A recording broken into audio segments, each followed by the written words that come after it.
committed to helping you make it happen.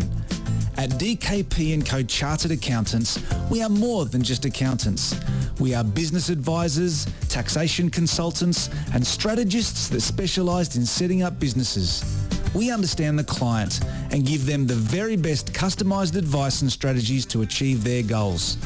Visit our website, dkpco.com.au, or give us a call today on 03 9023 9370.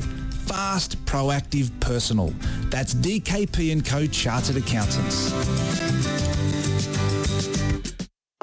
Penalty conceding kind of situation, but Atkinson did well. Oh my goodness!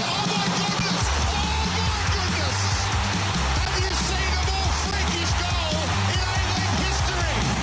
Riley McGreen with a scorpion kick into the top corner. It's one of the most amazing things we've ever seen. Come on, Ernie, on your feet. You're listening to FNR, Football Nation Radio.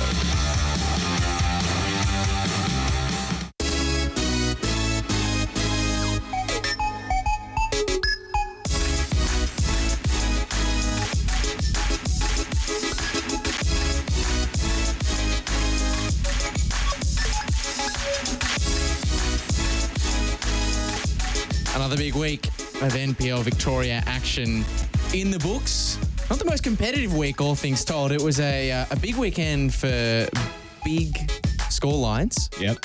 It wasn't the most juiciest of weekends, but there's still plenty upcoming, and also in the NPL2 and NPL3 to sink our teeth into. Lachie Flanagan and Nick Dubano with you for a slightly later in the week edition of the NPL Victoria podcast. And there is a method to our madness, I promise you. We do obviously have a big focus on the top three flights of Victorian men's football on this program, but we also have to keep our eye on the cup competitions as well. And we had the Doherty Cup semi-final, the first of two, play out last night between the Oakley Cannons and Avondale. Oakley Cannons getting the win over at Kingston Heath. We're going to be talking to Josh Parish, who commented that game later tonight. But before we get into that, before we get to our guests, our exclusive talkback audio from commentators who are at the venue giving their match report, Nick Dubano, how are you after the weekend of NPL Victoria football? Mate, I'm fantastic. Lachie. I can't wait to get into it. I know that there was, as you mentioned, a lot of smashings, but there were some potential results that just make the last 6 games all the more exciting when you think about the relegation battle and the battle for finals. I mean, we spoke about Dandy Thunder, Lachie, and we are on Dandy Thunder watch at the moment. They're buoyant. They're up and about. They're closing the gap on the top 6. There are a few results that are starting to go in their way. And we've got a bit of a pack forming for the last few spots inside the top 6. We know we've got a bit of a, the top 2 battling for, the premiership and also for basically the week off in the finals. And then you've got Port Melbourne. Battling in football to not play a week of football. Yeah. And then Port Melbourne, who are just on their own island, just in between in the two. And then you got that gap from really 4th now to 8th. Because Dandy Thunder, Lachie, they're coming. And they're coming with a vengeance right now. And I tell you what, don't be surprised if by the time we roll in next week, that we might be saying Dandy Thunder even just that little bit closer to the top 6. But Lachie, let's get into the action from the weekend, because we've got to get through a bit of NPL2 and NPL3 as well, because the promotion and the relegation battle in that as well is absolutely enthralling. And I should say as well, before we get into it, you will notice that as distinct from previous weeks, we are leaving the NPL Victoria women out of the discussion. That is not that is by choice, and the reason for it is that rather than us constraining it into a fly through NPL2, 3, NPL women's in sort of 5 minutes each time. It's not enough. We have brought back Radio Dub to designate our own full hour to the women's game, to NPLW Victoria and to the Nike FC Cup final. So Pokuah, Frimpong and I were on Radio Dub before, 5 to 6. If you want to get your fix of NPLW Victoria review each week, platforms the place to do it, but we won't find it here. So you've got more NPL content now. And if you missed any of it, go and check it out. Pokuah yourself caught up with Mark Torcaso. The inaugural Western United coach. Yep. and also the Ellie coach Wiggins. of Calder United My as French. well. Yes. And also Francesca Yamano from South Melbourne. And also Melbourne for Melbourne Victory. Victory. Yeah, it was a crossover. After the Nike FC Cup come from behind, win last night against Heidelberg, and also chatting about their season. If that's what you're after, don't stress. It hasn't disappeared. We go back. I could see Pokuah out there, and when I mentioned that NPL women's as well, she looked at me like, Nick, are you serious? Like, we just spoke about that on Radio Dub. There's no point doubling up. You And I was fool. like, Yeah. So all right, I'll take the L there. But let's get into it, Lachie. Let's start off with the 4-0 win on Friday night. Green Gully 0, Bentley Greens 0. The Greens Derby, as we called it last week.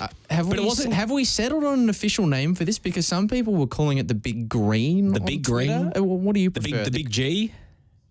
No, that's just the MCG. The Green. Where sitting. Well, at the end of the day, I think I'm more down the path of the Big Green.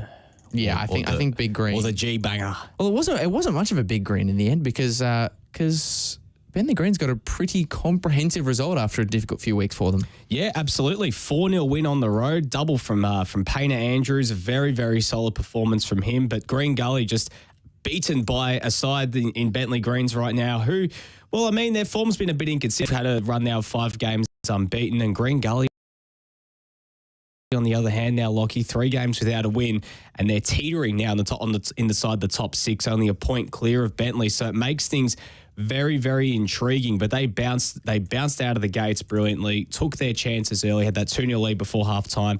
A big mistake at the back from Ko de Godoy, who made that mistake in the lead up to Paynter Andrews' goal, then scored an own goal as well, an unfortunate deflection off him. But then in the end, Bentley just flexed, got the job done in the second half, put the 4th in through Riak inside the last couple seconds of the game just to add a bit of extra salt in the wound. But for now, Green Gully, Lachie, going into some big games coming up. They're just hanging inside the top 6, but Bentley, they're coming home with a vengeance. Absolutely, yeah. I think it'll be very, very satisfying for Nick Cholios and the boys to scratch that itch, not just of getting a win, but of scoring a goal, because they were coming off back-to-back 0-0 draws. Yep. We were sort of speculating as to whether or not their attacking potency had dried up a little bit, given how many goals they've scored from outside the box, but they didn't have that problem this week. They were scoring plenty of them, and plenty of them from inside the penalty area, high-quality looks. But it did feel a little bit in this game like Green Gully were, to an extent, the artists of their own downfall. Obviously, that error to open that allowed Jack Paynter Andrews to open the scoring in this game from Ko de Godoy, not one that he'll look back on very, very fondly at all. And I think from that point onwards, it made Bentley Greens to sort of actually have the luxury of playing a bit more in transition, playing a bit more on the break, perhaps more than we're used to seeing them do. And hey, it worked really, really well for them. Great performance from Jack Paynter Andrews, great performance from Yagub Mustafa, from Ajak Riak as well, who really has built into the season. And those two were really battling for the man of the match medal at the full-time whistle. I still haven't made my mind up over which way it should go.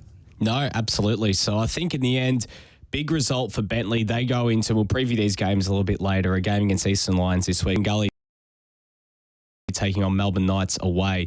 So they're going to look to get themselves back on track. Lachie, let's continue to race through the games a little bit, only because we will have Josh Parish joining us very, very soon. Let's actually go to your game very quickly. Sure. Avondale 0, Dandenong Thunder 1. Now, we spoke about Dandy Thunder last week. You were bullish. You said, there's a chance. I'm feeling pretty good. Yeah, the Thunder are gonna come out of the blocks. They're gonna give us a bit of a tight race towards the finish.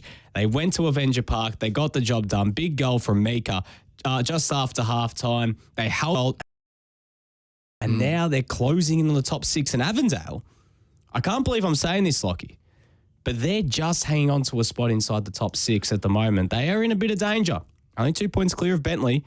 But Dandenong Thunder coming home with a wet sail. Well, it just goes to show you how impactful a single match week can be in this competition. Because, I mean, it would have been, 2 weeks ago we were talking about sort of a 5-point gap between 7th all the way down to 8th, like a massive, massive buffer that exists. But now, with those results, that's really costly for them because they've been top 4 stalwarts for most of this season. They're now teeter on the edge of the top 6, 1 point, Bentley Green's 1 point behind them.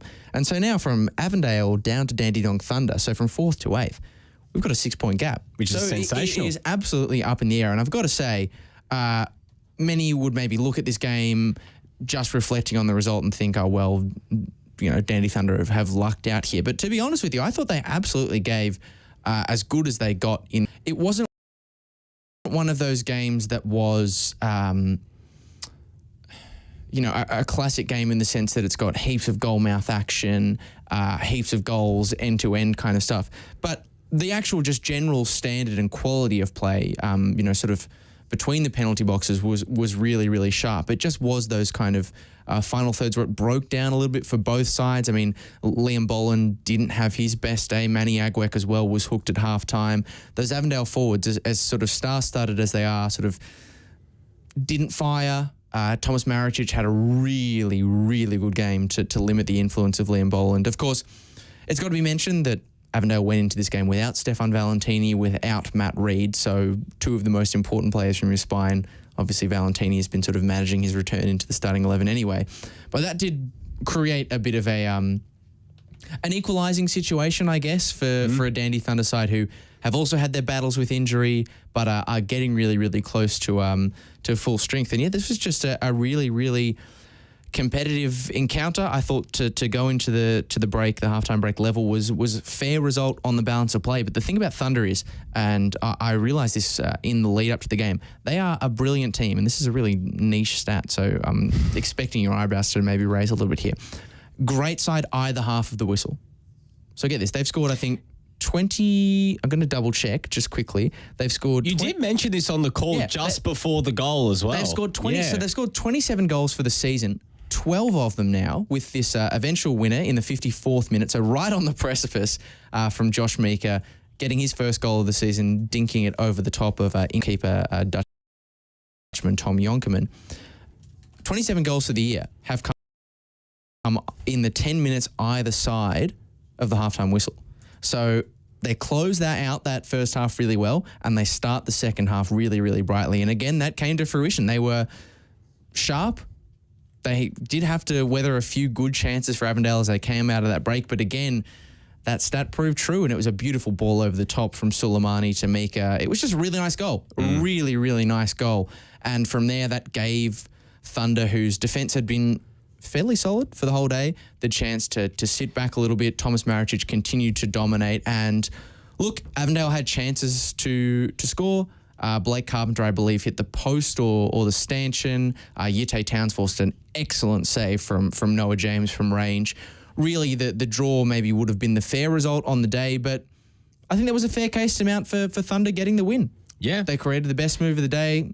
They didn't give away too many high-quality looks, and look, it sets them up for a massive, massive charge. Well, Dandy Thunder plays South Melbourne away on Saturday night, and Avondale host Oakley on Saturday. They're easily two of the best games this weekend to keep an eye on, so looking forward to that. We'll get through one more before we get to Josh Parish, Lachie. Let's go to Oakley 5, Dandy City 0. Quite a elementary standard win for Oakley. Obviously a red card didn't help Dandy City's purpose. Obviously Delano Ferro sent off in the 73rd minute, but a stack of penalties and a hat-trick from Joe Knowles was enough. Just too good. Oakley just flexed at the right time. Dandy City at the moment, considering the result with Hume beating Melbourne Knights right now, falling 3 points inside the drop zone with a really bad goal difference compared to Hume. But Oakley now 3 wins on the bounce. They're starting to just get a bit of momentum at the right time going into the last 6 games of the season. And that was a very, very strong result for them on last Friday night. Well, yeah, and sort of the perfect way to set yourself up for, as we talked about with Wade Decker last week, who didn't play in this game, curiously enough. Maybe our words about, do you need a rest? You've played so much football this year. Maybe it got to him because we didn't see him over the weekend.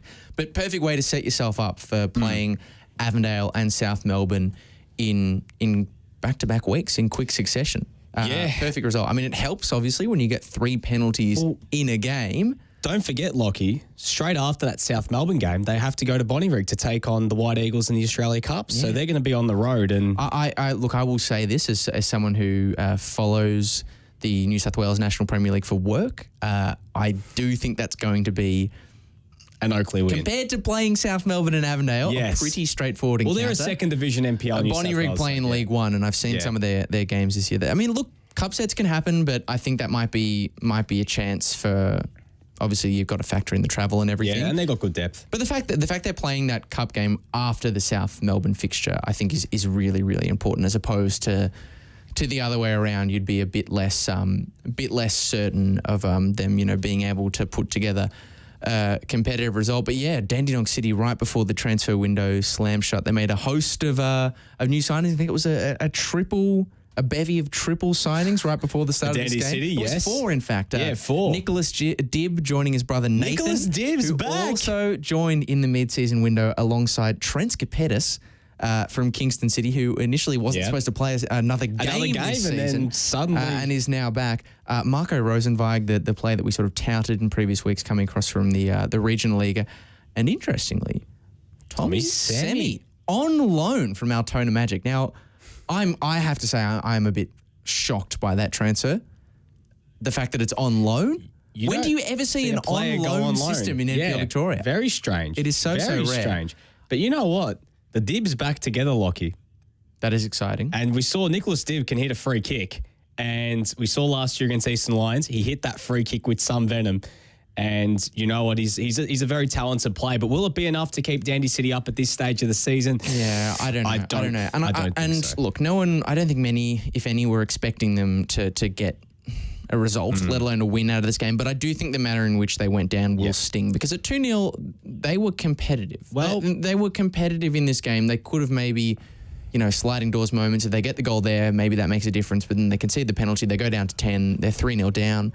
And, that's the game pretty much dead and buried. And it would have been even more painful because of the fact that Hume got that win over the Melbourne Knights as well. Well, looking at how it all shapes up, obviously Oakley play Avondale again, the side they played last night in the Doherty Cup. They play them again this weekend, as mentioned, at Avenger Park.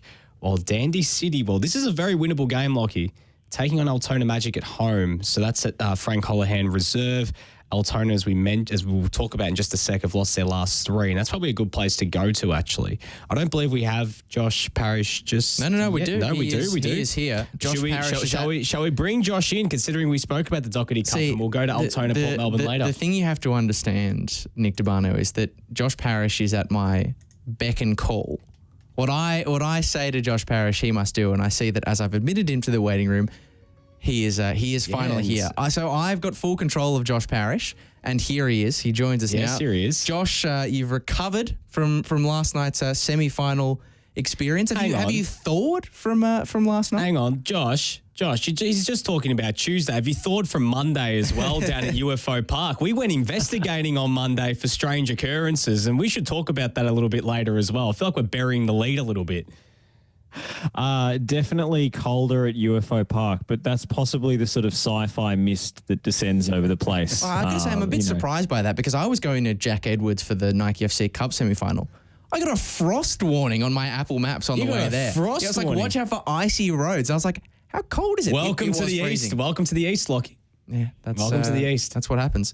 Anyway, Josh, let's start with Tuesday, because that was the headline fixture. Oakley Cannons getting it done, booking their place in the Doherty Cup final with a 3-2 win over Avondale. Now, I have it on fairly good authority that you spoke to Avondale head coach Zoran Markovsky at the end of this game, who felt as though it was a performance where they had control of the game, but the result just didn't go their way at the end of the day. How did you see it? Was that an accurate reflection of how things played out on the day? I do think Avondale were on top in the first, for most of the game, but for the first 25 minutes or so, Oakley, I think, had their measure. Often, as is the case with Chris Taylor's sides, not dominating possession, but more territory. And, they managed to pick off Avondale's mistakes, essentially. And they were extremely clinical in front of goal.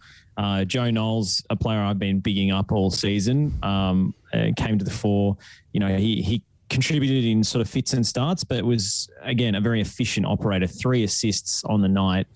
for all 3 goals. The first one in particular was an incredible assist where he took on Ute Towns on the edge of the area, left him for dead, went to the byline. Tom Yonkerman came out to try and narrow the angle. Probably shouldn't have in retrospect, because Knowles managed to dig this little chipped cross with his left foot from the byline. It left Daniel Clark with an empty net. His teammates had a lot more to do for the second and third goals. The second fine finish from Tyson Holmes from outside the area, and then the third, which was into the second half, more a result of Scott Hillier missing his interception than any quality on the pass from Knowles. And Joe Guest did the rest in the one-on-one. But yeah, Oakley were extremely efficient with their finishing, and they were sort of hemming Avondale into their own half in the first kind of 20 minutes of the game without having too much of the ball themselves. After that, they got their 2-goal lead, and Avondale were able to play through a lot easier after that. Oakley dropped a lot deeper, but there were a few missed opportunities, particularly Manny Agwek blazing over in the first half, and they kind of left their run a little bit too late. You try and come back from 3-0 is a mountain to climb, and they almost did it. If they'd had another 10 or 15 minutes left, they probably would have won that game. But unfortunately for them, they ran out of time, and Oakley are through to the Doherty Cup final. The reigning champions are out. Well, Josh, take us through the fight back from Avondale. I mean, they looked, as you said, dead and buried. I mean, 13 minutes to go, down 3-0. Boland scores the penalty, but there was a bit of a crazy finish there. What did you make of Avondale's fight back? Because they haven't been at their best this season, but they were able to at least make it a bit interesting in that last little portion of the game. Yeah, it seemed unlikely, but they kept attacking. They threw everything they had. One thing I like about Zoran Markovski as a coach is that he doesn't care if they lose 4, 5, 6-0. He'd rather just go for it on the off chance that they could do something unlikely. So, he does have a lot of attacking weapons, and he threw every single one on the pitch at the same time, and even sacrificed one of his centre backs. He was playing a back 3 with James Ricabene as the only quote-unquote recognised centre-back, and even then he's more of a left-back. Blake Carpenter, a very attacking left-back, as a left centre-back, and then Dylan Jakupi as the right centre-back. So he was playing the most attacking back 3 I've ever seen in my life. Scott Hillier went to the bench. He brought on Boland. He brought on Liston Diaz as nominally a wing-back, but really a winger. And he just went all out attack. It was like on Football Manager where you just think, oh no, well, I've got nothing to lose now. I'm going to play 5 strikers. That's essentially what Zoran Markovski did.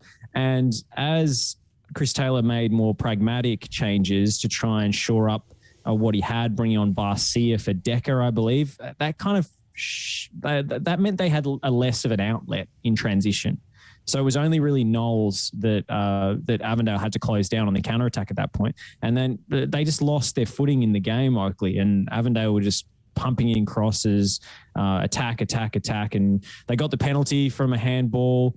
Christian Trzeski went down looking for another penalty and got booked for simulation, which is quite controversial. I couldn't really tell what the correct decision was from where I was, but Yusuf Ahmed came up with that improvised chip over Nick Feely, and suddenly it looked on for all money. But there was an injury laid on just heading into at a time where Ryan Losty caught one in the face, and there was long injury stoppage, and that seemed to take the sting out of the game, and it let Oakley just take a bit of time, relax, compose themselves, and they started with a few time-wasting tactics and managed to drag themselves over the finish line. But you'd probably say that of all the things you want to give to Oakley in a game, extra time to sort of chew away, just let slip, is probably at the bottom, right at the foot of the list. Absolutely. I mean, they're a very canny side. They've got a lot of veterans in the team. Tyson Holmes, chief amongst them, is probably the master of S-housery in the competition. I have to say, I kind of respect the lengths to which he'll go and the skill with which he disguises some of this. Nick Feely probably needs a few lessons in how to get away with it. There was one time-wasting booking where he just unceremoniously booted the ball after it had gone out for a goal kick. It came back off the fence to his feet, and he just booted the ball out into the car park and got a yellow card. And I was like, what are you complaining about, Nick? It was pretty obvious. Tyson Holmes he's almost in that sort of realm of person where it's like, as a player, you get to a stage where you're like, this aggravates me so much. Kind of what you were saying. It aggravates me so much that I can't help but respect it. Like Jose Mourinho is someone who frustrates me so much. And then it got to a point of frustration where I'm like, no, I actually love you. I'm sorry. You're so objectionable that I can't help but love you. And that's not me saying that Tyson Holmes is objectionable, but I can see how, as a player, those kind of things would get on your nerves. But there'd be a small corner of you that'd be like, yeah, nice work. I would have tried to do the same thing. Yeah, he sort of is the Sergio Ramos or the Ander Herrera of NPL Victoria. But he came up with a fantastic goal last night. It was rolling back the years at his old stomping ground at Kingston Heath. He created space, separation from his marker, just brought the ball really wide and then shot across his body into the bottom corner from about 20 metres out, which was a really fine finish. And he certainly impressed me.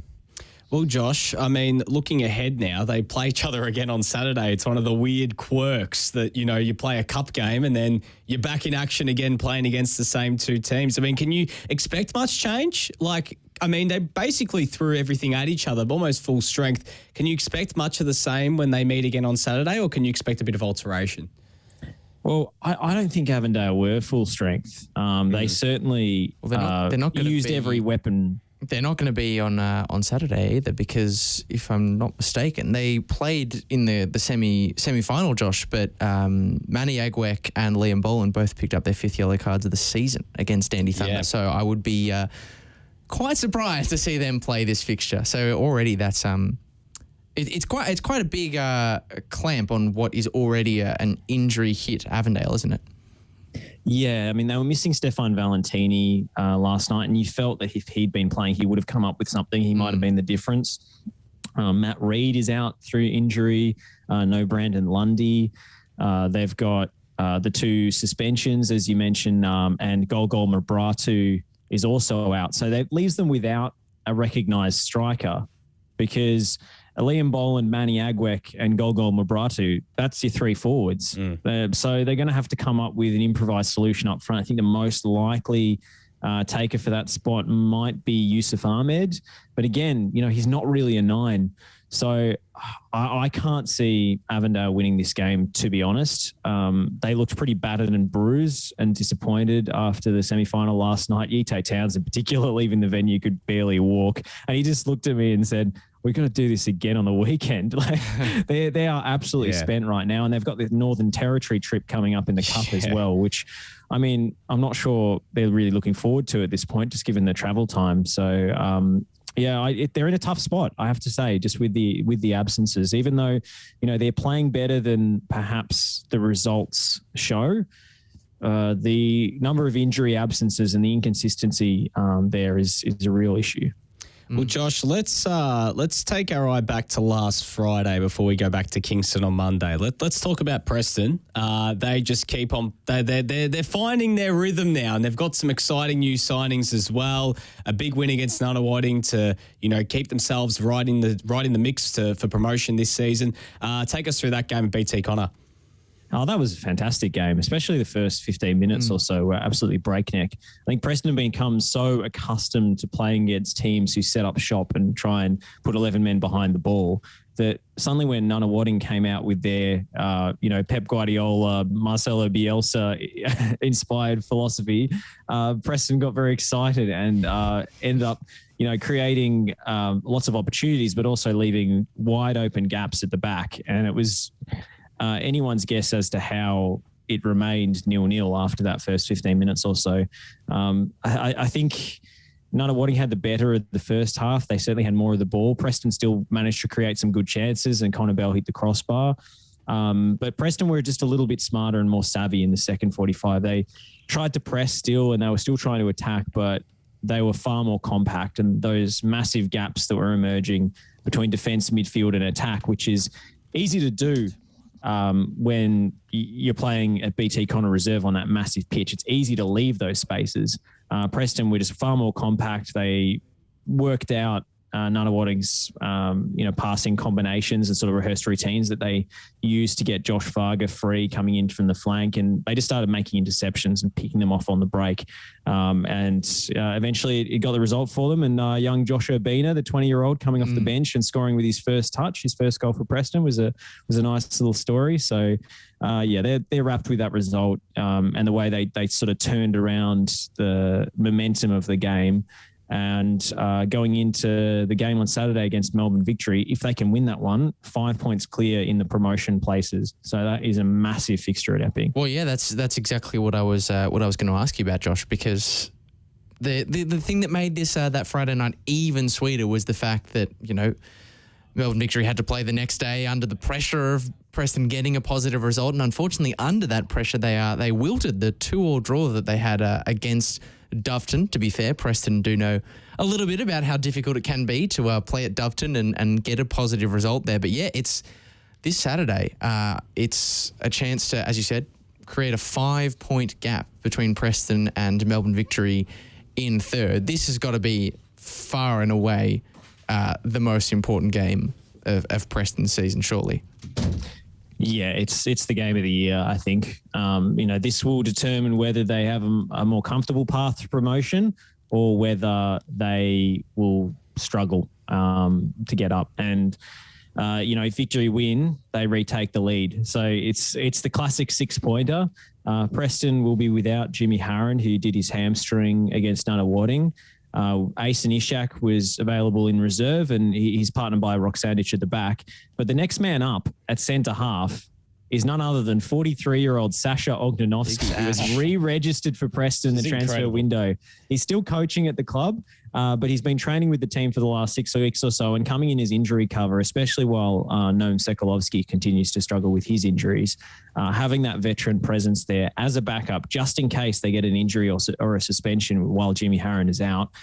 I mean, he's not far away from first choice now. He's only one injury or suspension away. So you might even see Sasha Ognovsky make a cameo appearance at Epping on Saturday. Well, on the subject of cameo appearances, Josh, another player that Preston have welcomed in is none other than Jonathan Germano, the Argentine midfielder of Avondale and previously Melbourne City, even Melbourne Heart fame. God, more Melbourne Heart than Melbourne City. Yeah, he stretches back that long. Are we a chance to see him this Saturday? Obviously, it's a tight game for absolute certain. It was a 0-0 draw last time these two sides met. Could he possibly be the difference for Preston this Saturday at Epping? I don't think he'll be playing a full 90, not even close, because he's not played for Avondale this year, or barely played anyway. So he's certainly not match fit. But I have it on good authority that he trained on Monday and he'll train again tonight. And you saw a bit of his quality already in that training session. So he's every chance to get on the bench and every chance to make a 10, 15-minute cameo appearance. And if Preston need a goal, or they need some veteran presence to just see them over the line, Jonathan Germano could make that decisive impact. And I'm really looking forward to seeing him in a Preston jersey. Josh, just one more before we wrap up. Let's go back to Monday. Did we watch the greatest game of football ever played at NPL2 Victoria level? Like, was that one of the most bonkers games ever? I might be recency bias, okay, speaking. You know what, I can tell you, I can give you an idea of just how many waves this particular NPL2 fixture made. We have coming through in the comments on the Facebook live stream, Craig Filer, a person who we had feared that had been turned away from the show after we outed him for not turning up for a particular fixture. But he is in the comments saying that he cannot wait. He cannot wait for our review of the Werribee City Kingston game. That's how big of a splash this Monday night fixture made. Josh, we went into the game at UFO Park thinking, relegation battle, like these two teams have been quite underwhelming. Like it's, probably going to meander around to a 0-0 or a 1-0 win. But goodness gracious me. Like the first 45 was like, that was genuinely just an adrenaline trip. Incredible. Like it was insane. It was like a Michael Bay movie. Like it's not actually good. A lot of sweating and a lot of explosions. Yeah, there were a lot of explosions everywhere. I loved it. As I said to you on the call, I think, Nick, there are two types of good games.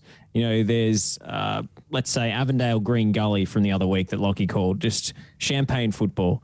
And then there's Kingston City, Werribee City, which is kind of nonsense, but just so much crash, fun. bang, wallop, entertainment. And I don't mind a bit of reality TV every now and again. It was basically like a Christopher Nolan Batman movie, like The Dark Knight is Avondale Green Gully. This was 1960s Batman. Like, every time there was a challenge, they came up with thwack and whack and cutscenes and, like it was crazy. Like, even for like the first like minutes, like Werribee missed an open goal in like the first couple minutes. Like, oh, all right. Like, and these are some of the new signings as well. And well, Craig has come through in the comments again saying, I have never laughed so much in my life. I'm not sure whether that's talking about our intro to this game or about the game itself, because it had that sort of quality. Josh and I were laughing at some bits during the game as well. Like, there was a part where literally got to a point where in a 30-second patch, Charlie Fry booted the ball at just for no reason at a Werribee player. And then amongst the scuffle, Josh and I are talking about him kicking the ball at a prone player. And then there's a red card that comes out of it a few seconds later. And we're like, oh, this game's done. Werribee's going to go on and win. And then Werribee go and get a red card a few minutes later and Kingston score from the same free kick. And that's without even mentioning the goalmouth scramble as well. That is one of the best goalmouth scrambles I have seen ever. Yeah, Josh, Mark Latz is putting his head on the line like about 3 times. It was crazy. I think the ball might have actually, I don't know if you guys picked this up during the game, but I watched it back on the stream. I think he might have got hit in the in the unholy region, because you could see Mark Latsis after he made that initial block, the ball comes away before sort of getting back in and coming off the posts. He's sort of staying in the back four, but anytime he gets a half chance to like instinctively keel over, he does. You could see that he was fighting the urge to hit the turf after he was hit in a sensitive spot, and then he's well, he was certainly holding his face, but it doesn't mean he was hit there. He put his body on the line, let's say. And I was really impressed with Mark Latz's actually in a losing effort for Kingston, but Werribee City, what a result for them, and it throws the relegation battle wide open. They looked pretty much gone. Given the run of fixtures they've got coming up in their last 6 games or so. But now they've got a lifeline. They want to believe, Nick. Oh, yes. I was very happy with that line, Josh. I had to do it twice. I had to make sure I got it right. It didn't sink in the first time around. Right, UFO Park, and they want to believe. But you know what the best part was, Josh? There's that like 6-7 minutes of stoppage time at the end of the game. And the ball went out for a throw-in in front of the Werribee 20s players, out like just in front of us. And a Werribee 20s player like just runs over the fence, leans over, launched it away, picks the ball up and throws it back behind him. And he just walks away like, I did nothing, ref. Like, what do you mean? And we're even talking about the fact that Giordano Marafiotti, Giordano Marafiotti, bloody sending that drink bottle like he was doing a kickoff in the NFL, like after he was subbed off, and he got carded for it as well. Yeah, and like Josh and I were joking on the broadcast. There were more players with cards than didn't have cards in that game. Like, I'm genuinely curious how many yellow cards there were. Yeah, I was actually just looking that up, Nick. I was trying to go to the Match Center page and just see how many bookings are listed there, but. Yeah, incredible. 1, 2, 3, 4, 5, 6, 7, 8, 9. There's nine yellows and 2 reds listed on the page, and I think there were actually more than that. I think I can see here that one of the Marafiottis hasn't been booked. I'm pretty sure they both got yellows. So perhaps the referee just ran out of paper and didn't want to do all that paperwork in the end. What was the nickname for that Portugal-Netherlands game, the 2006 World Cup called again? That was at the Battle of Nuremberg or something? Or is that something from World War II? Hang on, either way, it was still a battle. No, it was the Battle of Nuremberg. So we had the Battle of the Grange, or the Battle of South Clayton on Monday night. We did indeed, and I loved every minute of it. I thought it was fantastic. Werribee City lost their new signing, Murray, to injury. And hopefully he won't be out for too long. Hopefully he's right to play next week, because I thought he added a hell of a lot on that right-hand side. Real pace, directness, and just a little bit of unpredictability that they've clearly been lacking this season. Well, Josh, thank you so much for jumping on. Appreciate all your insight into all the games this weekend, and also looking forward to this Saturday, Preston v Melbourne victory. Good luck with the call, and I'm sure we'll chat again with you very soon. All right, thanks, gents. It's going to be a great game. So NPL TV this week. No Preston Lions Facebook stream. It's the game of the round. Sensational. Looking forward to it. So at Epping too Stadium. it should be. So too it should be. Well, 3 p.m. out at Epping Stadium. Be there or be square, essentially. But anyways, I'm pleased for you, Nick. You filled out your entire NPL2 bingo card in one evening. It's taken me several seasons to have to blot all the right little things, yeah. double-digit yellow cards, goal-mouth scramble, ball off both posts, 20s player throwing the ball away. You did them all in one night. I'm actually very jealous of you. Absolutely, absolutely. Well, let's rush through the end of this. That was a rush. That was a... I don't even know what I'm saying there. Anyways, let's go back. Let's go back to NPL Victoria. Let's go back to the first tier and let's talk a little bit about Altona Port Melbourne. We spoke about that a little bit earlier. Port Melbourne 4-1 winners at Paisley Park. Quite a standard win for them, but banging in the goals, which has been something of a rare occurrence for Port Melbourne this season. But another win, a win for them after losing against Oakley the week before. Commanding, put the game away early, and Altona, well, they're in a bit of a spot at the moment, Lachie. They've lost their last 3 games. They're 10 points above the drop. You'd say they're safe, but it's not entirely looking great for them right now. Yeah, well, I mean, first things first, I do just want to say with respect to Port Melbourne, perfect response. Absolutely. Perfect response after that game against Oakley Cannons. They wouldn't just have been disappointed about the loss at JL Murphy Reserve or SS Anderson, whatever you like to call it, but the manner of the loss. And so to come back, pick yourself up off the canvas the following week, and now you're obviously favoured against Altona. But this is an Altona side who, for the most part, up to this point, have been very, very hard to get a single goal past, let alone 2.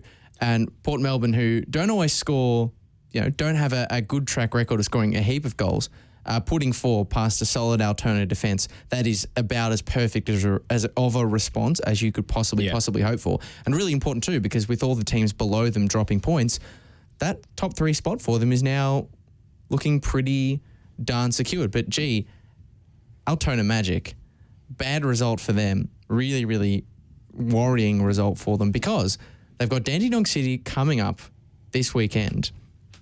If they lose that game, look, then I don't think they're not any danger of being relegated, but they would start to meander towards that lower end of the table territory. They're probably fine because Dandenong City are a whole Have you seen their run? Are a whole 10 points behind them. Have you seen their run? You know what my big question is, though?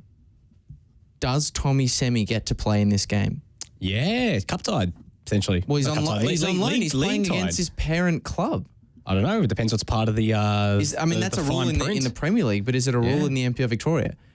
We don't know, because this situation has rarely, if ever, if you know of a loan deal situation. Football Victoria even know the answer? We might have to send out a message to the appropriate person. But if they do lose this game to Dandenong City, regardless of whether or not Tommy Semi is playing, you would be pretty uncomfortable if you were Altona. Well, they've got Avondale at home after that, South Melbourne away, Bentley at home, Melbourne Knights and St Albans to round out the season. It's not an easy run home, to say the least. But Port Melbourne just keeping tabs with the top 2 just a little bit. They take on Heidelberg in a massive game next week. That's going to be a ripper down at JL Murphy Reserve. So looking forward to it, because Port Melbourne battling for that home final. They want to at least get that home elimination final. It's going to be so important for them if they want to make a late charge at the championship.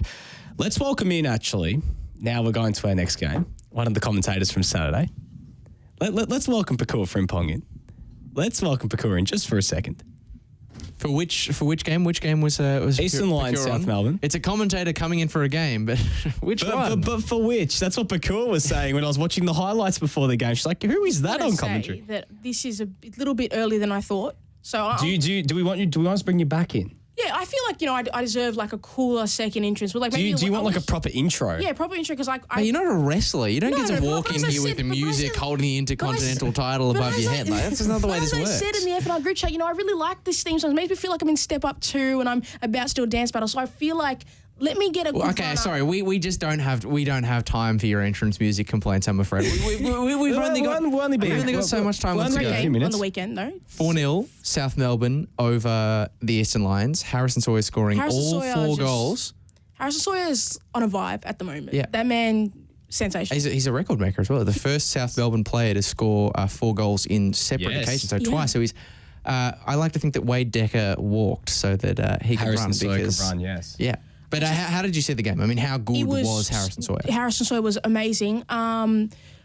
It was comfortable for South. You know, Eastern Lions, they've been through, it's been a tough season for them, changing the coaching staff, and a lot of players have left during this window. So it was really difficult for them. Had a lot of young players coming in.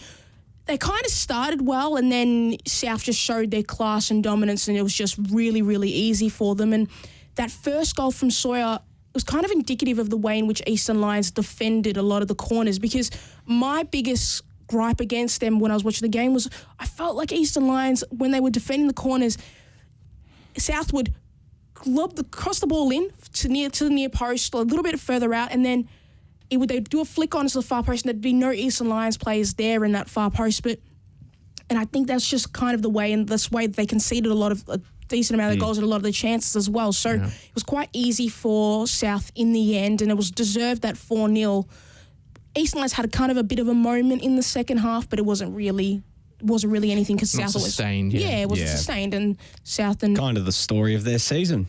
Yeah, well, and it doesn't make it easy when your defenders are literally playing balls, getting assists pretty much for Harrison Sawyer. I think it was Nathan Sims. And I felt really bad for him because Nathan Sims, Ed was just, before Sims had done that, Ed was just mentioning, he from all the Eastern Lions players, he probably was the most consistent, was really in his class above a majority of that team. So it was disappointing that it had to be him.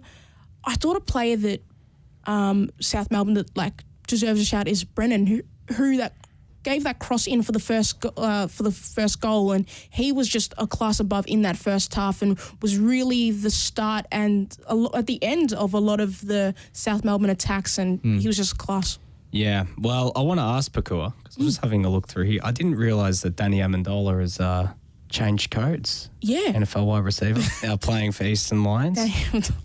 Well, Is he playing on the wing? That's if he was a wide receiver, yeah. Well, so in slant routes and everything. yeah, look, before we let you go, Pokuah, because we actually are running out of time. I've Yeah. actually got a show after this that we need to get to in What show Paco is it? Radio. It's Paco Radio coming up. It's been a big week for Pasco Val. Looking forward to getting into that. Eastern Lions' run continues without a point at home. Yeah. Well, it's 10 losses now. Do you know Yeah. that they have not Yeah. gotten a point at home in 13 months? As a quality commentator like me and Ed are, we did mention that a few times in the call. If you listen to it back, and I'm just Hang on, I was listening back to it, and you were like, "Who is that?" Like, Nick, turn it off. Listen to it on mute. Like, you didn't want to hear yourself. I didn't want to hear myself, but it's quite an astonishing stat, and it's disappointing for them because I think that times, like even that Oakley game earlier in the season, they had moments where you're like, oh, surely they've got a point, and that surprised me when I did find out about that stat. But I think they will get at least 1 point. I feel optimistic. Can you see them getting a win? It's been the last one was in April. run home? Their last one was in April. Their run home. Bentley Greens this weekend. Yeah. Melbourne Knights, St Albans, Hume, Green Gully, Heidelberg to see out the season. They're going to play spoiler to someone. Yeah, they are. And I reckon it's gonna be Heidelberg. No, because Eastern Lions, they've got because like Oakley are second. Oakley are second in the table at the moment, and Eastern Lions have got a draw out of them, and they pushed them really far in their first game against them this season. So I think if they are defensively sound, they certainly can do it. But that's a lot to ask, and it's just words at this point. And for South Melbourne, in the end, it was a bit of a training run for them. They're coming up against the Dandy Thunder side, who are coming off the back of a good result. Do they win at home? Yeah, for them, I think easy win for them. I think they kind of wanted to show up Oakley as well, because Oakley just won 5-0 before, and it's a race between those two. Yes. And Dandy, Cold War.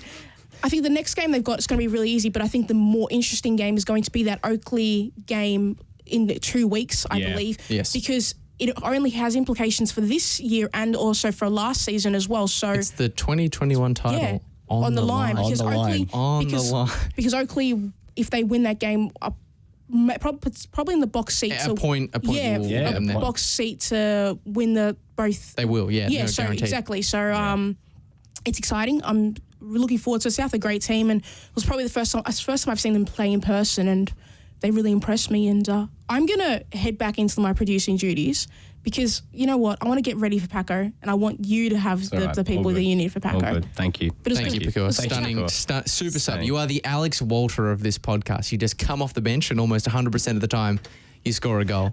Let's race through the rest of these two games, Lachie, only because we do have to go. Hume City 3, Melbourne Knights 1. A good win for them. They're outside of the bottom two. Josh Bingham double, Mitch Cooper adding another. George Ott got on the score sheet again for Melbourne Knights. That's been a bit of a bright spark for them in a bit of a tough run. But it looks like Hume, they're edging closer towards safety. Yeah, I think this, like I said before, this result would have really, really, really stung for Dandenong City because obviously you're always hoping that a sister club like Melbourne Knights can do you a favour, but not to be. Shout out to Rory Bryan as well. George, you mentioned he got one goal, but he very easily could have had two. A stunning free kick, I think, in the second half when the game was still alive. Might have even been right before half-time. And Rory Bryan made a really, really good stop, which from the keeping stocks we've seen from Hume this season, we haven't seen a lot of, to be perfectly honest. So he seems like he's made a really big difference. But, gee, I think this is a really, really, really massive disappointment for Melbourne Knights. So look, we should probably save this for next week's podcast, depending on the result that Melbourne Knights get this weekend when they take on Green Gully. But I think there is massive pressure on Steve Bebic at the moment. Because this game they played with all three of their mid-season signings, Dylan Murnane, Taylor Shrivers, George Ott. Obviously, there's some betting in, there's some adjustments you've got to make. But, gee, to get a 3-1 loss against Hume, a team you beat 3-0 earlier this season at home. I know it's not an easy place to go, Valley Park, and get a result. But, God, I just think there is and should be a lot of pressure on Steve Bebic at the moment. Yeah, no, absolutely, absolutely. I think Melbourne Knights now 4 games without a win. Take on Green Gully. They need to get some results. Look, they're 10 points clear of the drop. Can't believe I've been saying this about the potential of Melbourne Knights being relegated, but they similar to Altona and similar to St Albans as well. They don't want to find themselves getting any closer towards the drop, or at least getting in the position where they even have to think about relegation. And it's a disappointment because this side, I think, is better than what it's served up. And 2 weeks ago, when I went into the Croatian derby they played against St Albans, we were talking about this being the kickstarter of a potential push towards finals. But now they just seem to be sort of stuck in that kind of mid-table mire. Yeah. Well, one more game that happened this weekend. St Albans 0, Heidelberg 0. Big point for St Albans. 3 draws in a row. I mean, they're edging closer towards safety. And Heidelberg, on the other hand, were not able to make the most of everyone else really falling apart. They do stay inside the top 6. Actually, they go to 5th, but could have been 4th had they won that game. Can you imagine? Can you imagine if we were talking about Heidelberg in the top 4 after the start of the season? It would be huge. This is a little bit of a bump on what's been a pretty smooth road for them in the last few weeks. Obviously, it never helps when you go down to 10 men inside the first half. And look, credit to St Albans. As I sort of predicted in this game, the foul count was pretty high. I think there was like a total of 30 free kicks conceded for the whole game. So it was a rugged old affair. And look, when St Albans went down to 10, Hakeem Al-Arabi getting his second yellow in the second half, I thought that was gonna be that, and Heidelberg would eventually run over the top of them, but they didn't. St Albans held strong. And yeah, good point for them. One game to certainly keep an eye on, Hume v St Albans this weekend. Massive game for Hume. If they win and Dandy City do lose against Altona, Hume are just almost safe. Getting closer to the line being drawn. Yeah, so let's quickly take our eye to NPL2 for just a second, Lachie, because the race for promotion took a massive swing. It did. And we spoke about Paco Radio being next. And Pascoe Vale's men's side had an absolute mare on Friday night. Yeah, it was unfortunate. Dropping points at home. We spoke about these sides being sensational at home all season, but Pascoe Vale losing 1-0 to the rejuvenated Manningham. They've been one of the surprises over the last little run. That's 3 wins in a row for them. Yeah. They're out of they're not entirely safe just yet. They're 5 points clear of Werribee City. But for Pascoe Vale, 2 games now without a win. And you look at who they've dropped points against as well. Brunswick City away and now Pascoe Vale at home. And right now they're starting to lose a little bit of pace with Moreland City. 6 points off, in a bit of trouble. While Bulleen as well Yeah, not to be outdone. Another by team with Bulleen, strong home form. who dropped points on the road last week against Langwarrin, drew 1-1 with GV Suns on Saturday. Now, I was at this game, and Lachie, I couldn't believe how Bulleen did not win this game. It was unbelievable the amount of chances they missed. Max Batchelor missed 2 open goals inside the opening 5 minutes of the game. Max, maybe he was focusing too much on his new reality TV show he's going to be on over in New Zealand. Yeah, Heartbreak Island. Yeah, Heartbreak Islands, not Love Island, Heartbreak Islands. So keep an eye out there for Max Batchelor. As an engaged NPL2 viewer, I will be tuning in. Well, look, to be honest, all I'm going to say is, Max, considering I am the ground announcer at the Venator Club, I am going to be potentially maybe working something into the... Are you going to be starting referring to him in the lineup as Max the Bachelor? Yes, potentially. Well, look, Max in eligible the end, Bachelor. in the end, look, GV Suns took the lead through Matt Breeze, a very familiar name among NPL My circles. eyebrows nearly exploded off. Yeah, and he was very good. He was very, very good. Then Bulleen did pull one back through, said Max Batchelor was able to make it 1-1. But some of the saves the goalkeeper was making for GV Suns, just incredible. And they were able to hold firm and take a point from the Venator Club, which is a very hard place to go and get points. I think there was no magic of not having a Monday night fixture, Lachie. That's what I'm using as the excuse. That's what I'm putting it down to. But at the end of the day, Bulleen had to be better. They've dropped 5 points in their last few, so they're now 4 points behind Moreland City, who did win on the weekend 3-0 against your boys Langwarrin, while Brunswick Juventus 2-0 winners at John Cain against Northcote, and North Geelong taking care of business against Brunswick City. So heading into this weekend, we've got North Geelong on 38 points on top of the table, Moreland City on 33, Brunswick Juventus in third on 31, Bulleen fourth, 29 points, and Pascoe Vale fifth on 27. And looking ahead to those games, there's really no margin for error for both Bulleen and Pascoe Vale. Pascoe Vale away to the buoyant Werribee, but obviously Werribee coming off a very short turnaround, 3 days less than Pascoe Vale at home.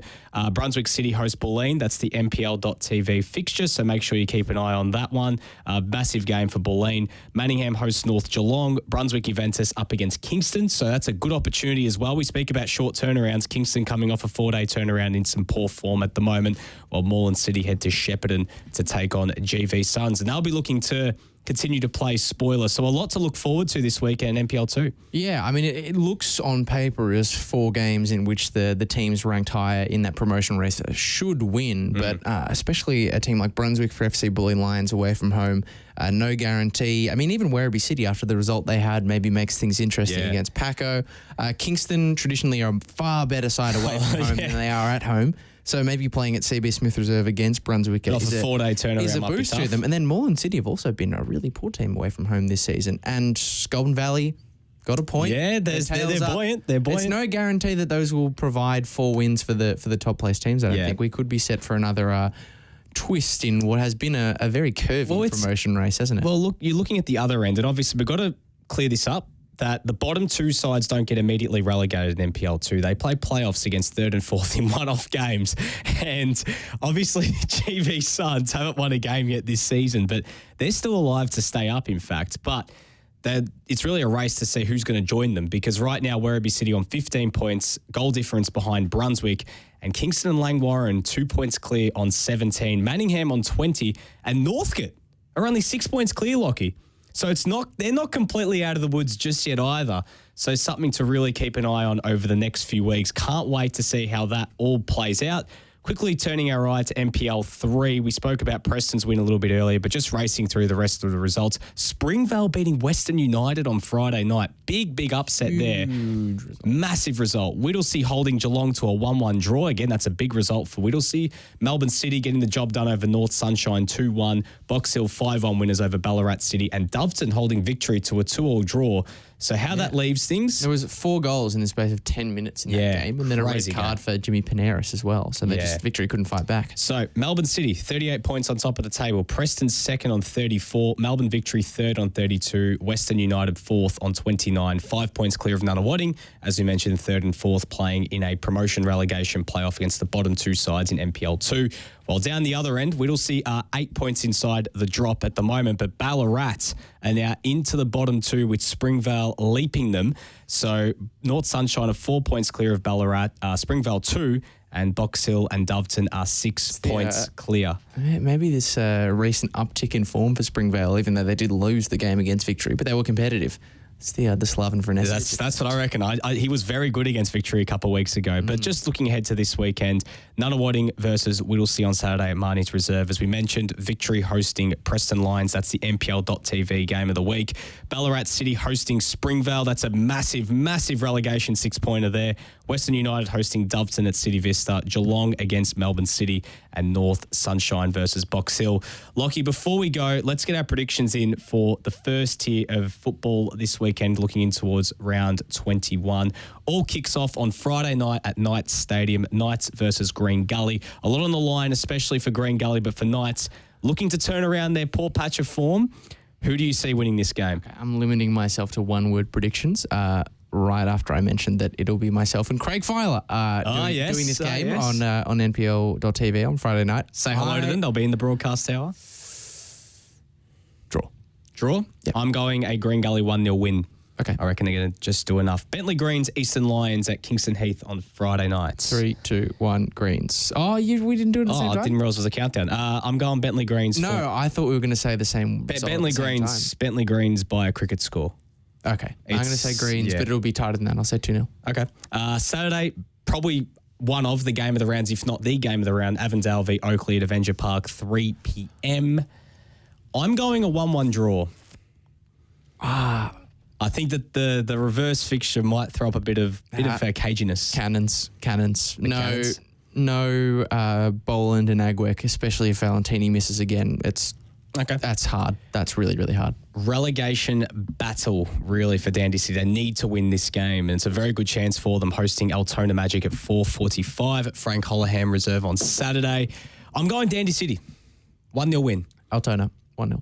Okay, all right. Port Melbourne, Heidelberg, another massive game between two sides battling out for spots inside the finals down in Port Melbourne, JL Murphy Reserve, 5:30 p.m. I'm going Heidelberg 2-1. Backing the Burgers in. 2-2 draw. I think it's going to be like the 2-2 draw we had towards the end of last season. Okay. Where Dandenong Thunder played Port Melbourne. And it was just a cracking game. There were late goals. I think it's going to be a draw, but it's going to be a draw with late drama, really engaging contest. It's going to be a great... Well, that game against Dandy Thunder was great for many reasons, just beyond the actual action on the pitch. Saturday night, Lakeside Stadium at 6:45, South Melbourne v Dandy Thunder, who are making the late charge on the David Chick. We're hoping to chat to David Chick very soon on the show as well. But South Melbourne up against Dandy Thunder. I'm going a 2-2 draw. I think Dandy Thunder might actually... I'm even leaning towards they could pinch it. Okay, well, you go Thunder win, I'll go draw. No, I've gone a draw. Don't look at me like that, Pokuah. Don't look at me like that. Anyways, final game of the... Draw City?